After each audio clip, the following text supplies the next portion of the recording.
Welcome to Google Ads Unleashed, the podcast that helps you harness the power of Google Ads. And now your host, Jeremy Young.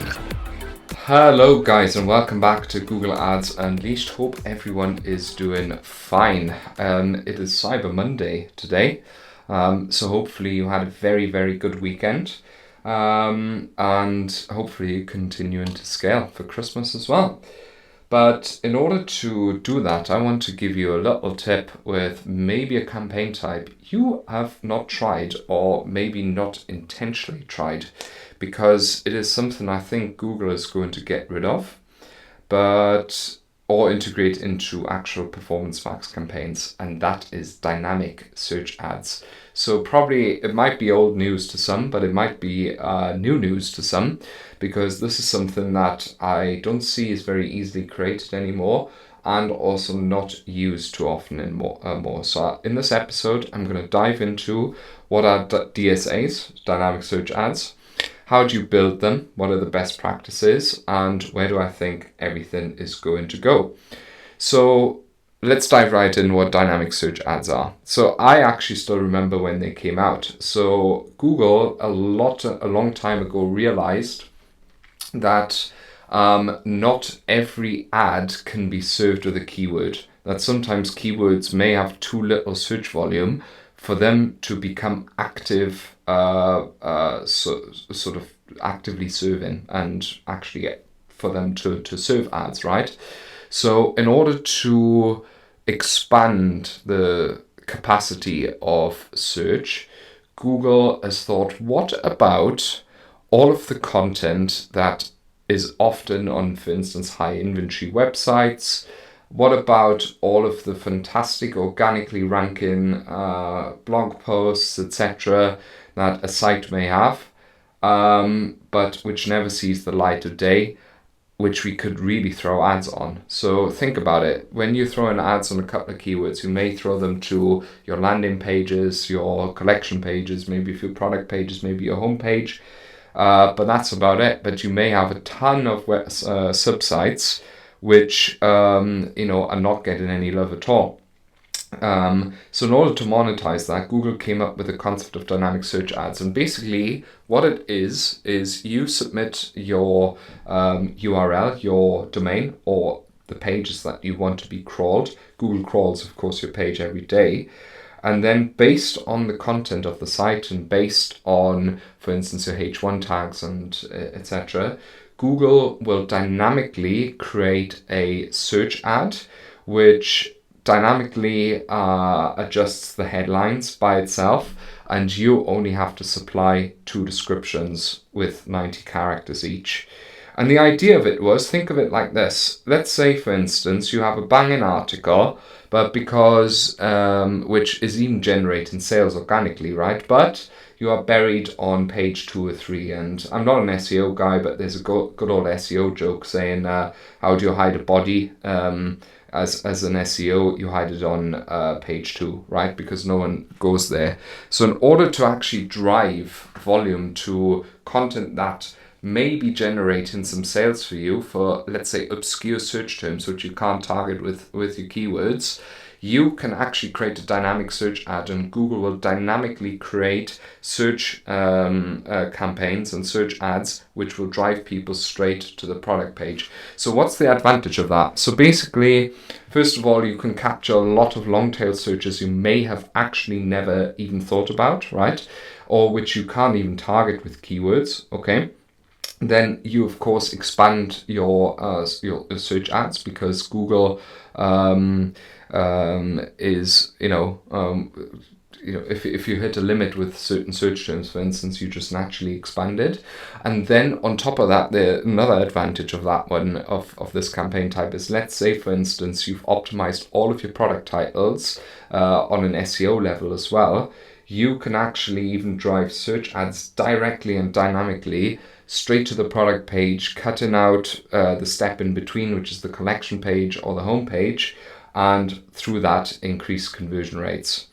DSAs work really, really well, and I highly recommend them to anyone. Okay, so how do you build them? You were actually able to straight away select dynamic search ads, and then you could create a DSA campaign off the bat. Nowadays, it's not that simple anymore. When you create a new campaign, you can't just simply create it. What you have to do, which is really odd, and that's already sort of a sign of Google trying to probably rid of this option, and I will tell you in a bit why. This is already a sign that Google's rid of this option, and you will have to create either a campaign shell by duplicating a campaign and just deleting all the ad groups and posting it in editor. Or what you'll have to do is to just reactivate any old campaign that you have, pause all the other ad groups, and when you go actually into the campaign, you can then create a new ad group and then actually select dynamic as the ad group type. The normal type is of course standard. This one is dynamic. Then you have three options. You can either select a bunch of sub sort of themes on which to run your dynamic search ads on, or you can submit all web pages of your domain, which is probably unwise because you have a lot of URLs in your domain which are probably a bit silly, such as for instance your T's and C's or your privacy policy or something like that, which you don't want to really run ads to. That's a bit silly. Or you can actually create rules or add certain URLs directly.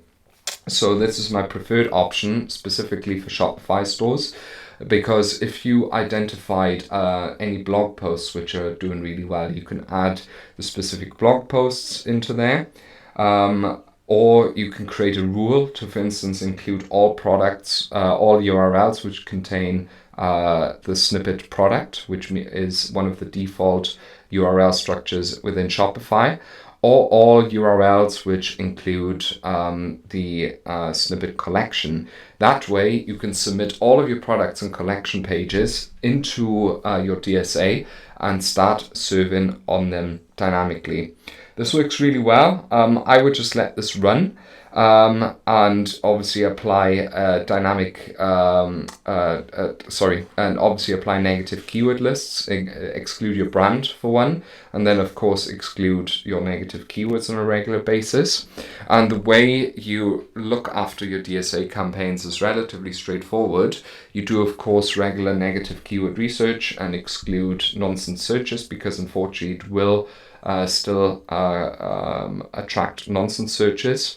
And what you regularly do as well is you head into your Insights tab and head to landing pages and have a look which landing pages are actually working, because those are the ones which measure your success or not. It's a little bit like on shopping campaigns. You would break down on a product level which products are working and which aren't. And you can then ascertain from your landing pages which landing pages work, which products work, which collection pages work, which blog posts work, etc., etc., and simply exclude them if they don't perform, right? So you, for instance, would see, okay, my this collection page, for instance, doesn't do well at all, although it's gathering a lot of clicks. Then you would head to your audiences and targeting and keyword section and add a so-called negative dynamic ad target. So this is quite the opposite of a DSA, right, of a dynamic search target. So you would add it there and just exclude the URLs bit by bit, which are not working. Similar as you would in a shopping campaign, exclude all the products which are not working bit by bit, or exclude all the keywords in a search campaign which are not working bit by bit. And gradually your DSA will become better. For whom is a DSA? Most of the time it works really well if you have a lot of products, right, and a lot of inventory. It works if you have a big website, so Google has a lot of content to play with. It works if you have a lot of sort of obscure searches, which you may pick up through an odd search. For example, one of our clients has a high SKU site and they sell valves and pipes and stuff like that. And there's a lot of search terms which we can't cover with keywords, like very specific searches for brand or sizes of, let's say, for instance, pipe lengths or something like that. This is covered really well by dynamic search ads, and that's why it works really well. It doesn't work for any non-SEO optimized sites. So for instance, we did it for a tooth clinic the other day where we ran ads. Unfortunately, they're not our clients anymore because of many other reasons. But basically, we ran DSA there, and the CPAs were prohibitively expensive, which literally just told me that clearly they don't rank very well organically, right? The pages are not organically rich. As a result, we're not driving valuable traffic to these landing pages, which are not converting well. So for content poor or content little sites, it's probably not a very good idea to run DSAs either. Okay. So why do I think they're going to go away? First of all, broad match is this. So first of all, the indicator, let's start from the start, is that you can't really create them that easily anymore. You have to do the trick with using an existing campaign or posting an existing campaign shell and then creating the dynamic search ad group afterwards, which is of course a telltale sign. So that is one reason why I think they're going to go away. The second reason is broad match, because broad match, of course, takes the on-site signals as well in order to match on keywords, on search terms, sorry. So I think it will take the role of DSAs to a certain extent to emulate that effect. And the third reason why I think they're going to go away is that they've already been integrated into Performance Max campaigns. So if you create a Performance Max and just leave all the default settings actually activated, it will create it will make the search part of your Performance Max automatically into a DSA as well, right? So you do this when you leave automatically created assets activated on campaign level. You can even see this. You can go onto a landing page report. So you can go into the report editor, take 2 dimensions, take a landing page and take campaign type, filter the campaign type on PMax, and then look at all your metrics such as cost, CPA, etc., and you will see how much spend goes through the DSA variety of your PMax campaigns. If that setting is on by default, you might be even quite surprised how much money you're wasting there. So this is top tip, by the way, which is something we use with all of our audits as well. Listen to this podcast again very closely to what I just said, because the steps are not as straightforward to implement, to find and create that report. Or just message me and I'll just give you the blueprint. So that's why I think they're going to go away.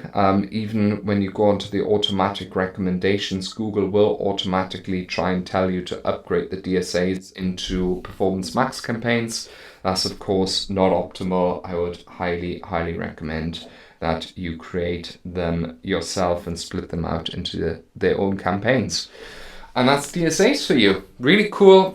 We create them almost in all of our accounts. They work really well, and I'm sure they will work for you as well.